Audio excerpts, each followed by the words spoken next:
नमस्कार, जय हिंद। आप सभी का स्वागत है पुरानी यादें एक सीख चैनल पर। रीट लेवल फर्स्ट के डॉक्यूमेंट वेरिफिकेशन शुरू हो चुके हैं। 11 तारीख से 24 तारीख तक ये वेरिफिकेशन चलेंगे।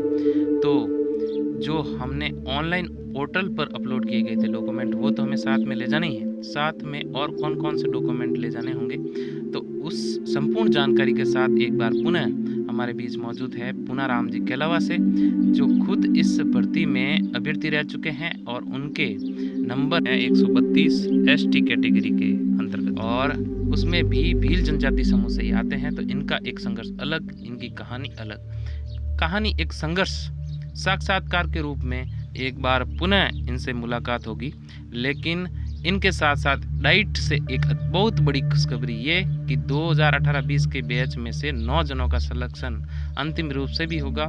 तो उनके भी इंटरव्यू इसी चैनल पर एक श्रृंखला के रूप में, तो बने रहिएगा पुरानी यादें एक सीख चैनल के साथ। लेकिन तब तक जान लेते हैं रीट लेवल फर्स्ट के जो डॉक्यूमेंट है वो कौन कौन से हमें ले जाने होंगे, संपूर्ण जानकारी। आइए चलते हैं पूनाराम जी के साथ। नमस्कार, आज बात करते हैं राजस्थान प्राथमिक और उच्च प्राथमिक विद्यालय अध्यापक सीधी भर्ती 2021-22 के बारे में। ऑफलाइन डॉक्यूमेंट वेरिफिकेशन में कौन कौन से डॉक्यूमेंट आपको जरूरत पड़ेगी, उसके बारे में आज जानते हैं। सर्वप्रथम कौन कौन सी सूचनाएं बनी है। दस्तावेज सत्यापन जिला, तो जिस जिले से आप संबंधित हैं उसको करना है। सभी को दस्तावेज सत्यापन के लिए गृह जिला आवंटित हुआ है, तो अपने जिले का नाम लिख लेना है। क्षेत्र में गैर अनुसूचित और अनुसूचित, तो आप नॉन TSP और TSP जिसमें से बिलोंग करते हैं वो आपको अपना क्षेत्र लिखना है। आवेदन करना, जो आपने फॉर्म 3rd ग्रेड वैकेंसी के लिए भरा था SSO ID से, उसके जो एप्लीकेशन नंबर है वहीं आवेदन क्रमांक में आपको यहाँ पे फिल करने हैं। लेवल प्रथम में सामान्य या विशेष, और विशेष में है तो आपको जो श्रेणी M, MR, VI, HI श्रेणी जो भी हो उस पर टिक करना होगा। फिर आधार क्रमांक, पिता का नाम, जन्म तिथि, और श्रेणी में आपको जिससे भी बिलोंग करते हो, general, OBC, MBC, EWS, SC, ST, शहरी वगैरह, वो आपको यहाँ पर लिखनी होगी। और अंत में आपको आवेदन शुल्क की राशि भी लिखनी होगी। अब दस्तावेज चेकलिस्ट में हम दस्तावेज दिए गए, उनमें से कौन कौन से हमारे लिए आवश्यक होंगे वो एक बार देखते हैं। तो सर्वप्रथम हमें चाहिए कि आवेदन, ये ऑनलाइन आवेदन की प्रति। तो ऑनलाइन आवेदन की प्रति आपको अपने जो फॉर्म आपने 3rd ग्रेड वैकेंसी के लिए फिल किया था वही आपको ऑनलाइन आवेदन की प्रति आपको सर्वप्रथम अपने साथ रखनी होगी। जो 3rd ग्रेड वैकेंसी में आपने फॉर्म भरा था उसकी ऑनलाइन आवेदन की प्रति। फिर आपको आधार कार्ड की प्रति, फिर माध्यमिक परीक्षा के अंक तालिका एवं प्रमाण पत्र की प्रति। तो उसमें आपको 10वीं की मार्कशीट और साथ में प्रमाण पत्र है तो उसकी फोटोकॉपी भी आपको साथ में रखनी पड़ेगी। ये जितने भी दस्तावेज है उनकी आपको 100 प्रमाणित प्रतियां संलग्न करनी होगी, मतलब आपको उस पर खुद के साइन करने होंगे। एवं ही अभ्यर्थी द्वारा भरे जाने संलग्न संख्या में जो उसके लागू हो जाए उसमें 1, 2 और साथ में 100 प्रमाणित प्रतियां हाँ करना है। जो उसके लिए लागू नहीं होता, जो वो नहीं ले जा रहा है, उसके लिए उसको लागू नहीं अंकित करना होगा।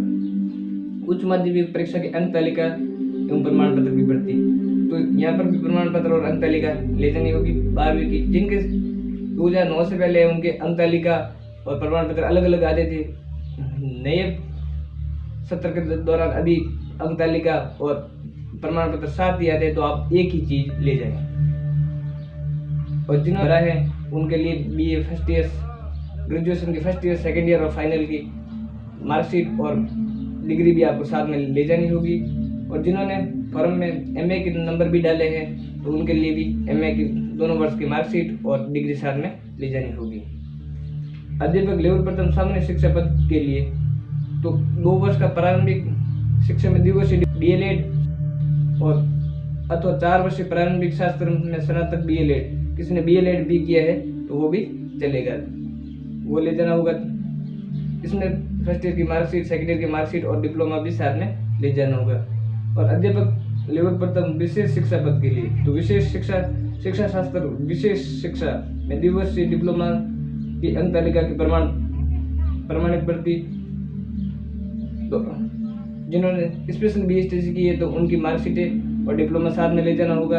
और स्पेशल BSTC वालों के लिए भी 9 नंबर पॉइंट पे मेंशन किया गया है विशेष शिक्षक के पद हेतु भारतीय पुनर्वास परिषद आरसीआई से जारी पंजीकरण प्रमाण पत्र भी आपको आरसीआई से जारी जो पंजीकरण प्रमाण पत्र होता है वो भी ले जाना होगा, स्पेशल बीएसटीसी वालों के लिए।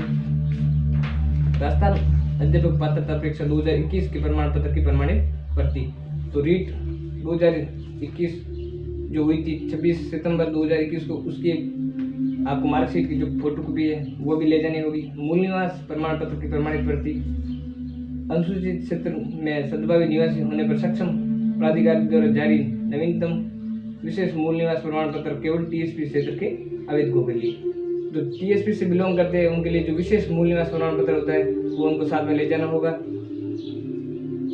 आर्थिक रूप से कमजोर वर्ग के अभ्यर्थियों को नियमानुसार सक्षम प्राधिकारी द्वारा जारी निर्धारित प्रपत्र में जारी इनकम एंड असेस्ट सर्टिफिकेट, तो ईडब्ल्यूएस के लिए जो उनका ईडब्ल्यूएस सर्टिफिकेट आता है वो ले जाना होगा।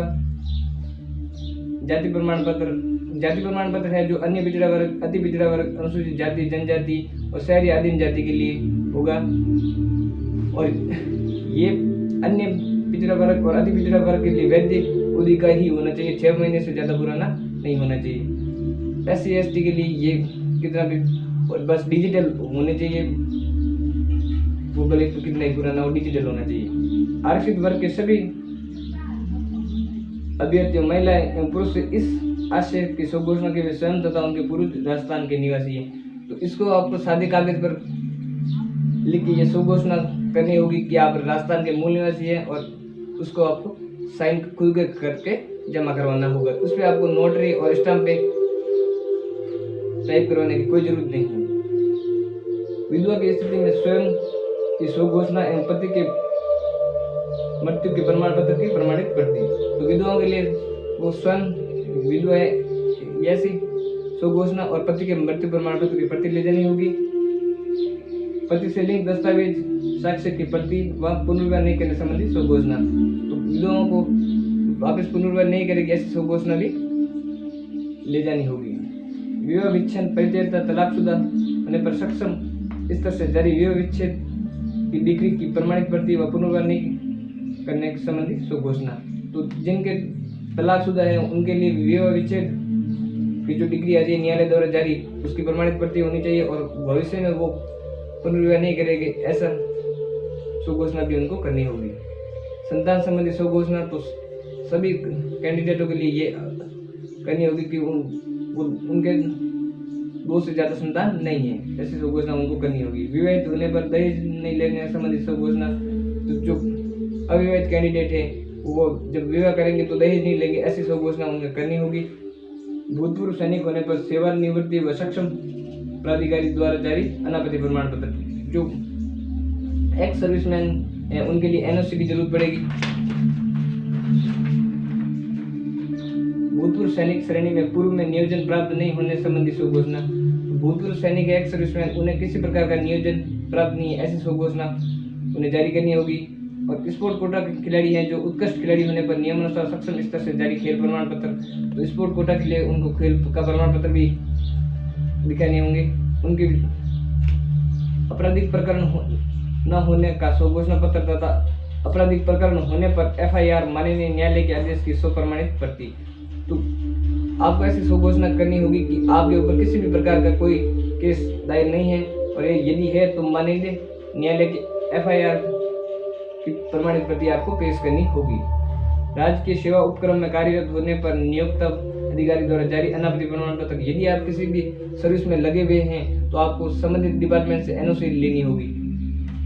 आवेदन में 2.5 लाख रुपए से कम आय की सूचना भरी है, तो इस संबंध में आपको सक्षम प्राधिकारी द्वारा जारी आय प्रमाण पत्र प्रस्तुत करना होगा। यदि आपने अपने आवेदन में ऐसा भरा है कि आपकी आय 2.5 लाख से कम है तो आपको आय प्रमाण पत्र का संलग्न करना होगा। उस पर आपको 2 गजेटेड ऑफिसर और नोटरी करवा के जारी जो आय प्रमाण पत्र होता है वो आपको प्रस्तुत करना होगा। शैक्षिक एवं प्रशैक्षिक योग्यताओं के संबंध में स्वघोषणा, तो ये भी आपको स्वघोषणा सादे कागज पर ही करनी होगी। जो आपने जितने भी मार्कशीट और डिग्रियाँ दी गई हैं वो सही है, वो किसी प्रकार के फर्जी नहीं है। अभ्यर्थी की अंतिम शिक्षण संस्थान द्वारा जारी चरित्र प्रमाण पत्र, तो आपने जहाँ से BSTC की है वहाँ का जारी चरित्र प्रमाण पत्र भी आपके पास होना चाहिए। निर्धारित आवेदन शुल्क जमा कराने की नहीं कराने की स्थिति में अंतर्राष्ट्रीय का भारतीय पोस्टल ऑर्डर, यदि आपने निर्धारित शुल्क जमा नहीं कराए हैं तो भारतीय पोस्टल ऑर्डर का भी संलग्न करना होगा। इसमें जो आप डॉक्यूमेंट आपके लागू होते हैं उनके आगे आपको 1, 2, 3, 4 इस तरह से संलग्न संख्या में भरना है, और जो आपके लागू नहीं होते हैं उनमें लागू नहीं अंकित करना है। और जितने भी डॉक्यूमेंट ले जाए उनकी स्वप्रमाणित प्रतियां ले जानी है। वहाँ आपको एक ही सेट की जरूरत होगी, लेकिन आप अपने श्योरिटी के लिए 2 से 3 सेट रख सकते हैं। और जितने भी स्व घोषणा पत्र हैं उन्हें आपको सादे कागज पर ही प्रिंट करवाना है, उसे आपको स्टाम्प पेपर पे प्रिंट करवाने की कोई जरूरत नहीं है। और इस संबंध में आप शारदा दर्पण की ऑफिशियल वेबसाइट पर जाकर भी अपने प्रश्नों की जानकारी पा सकते हैं। धन्यवाद।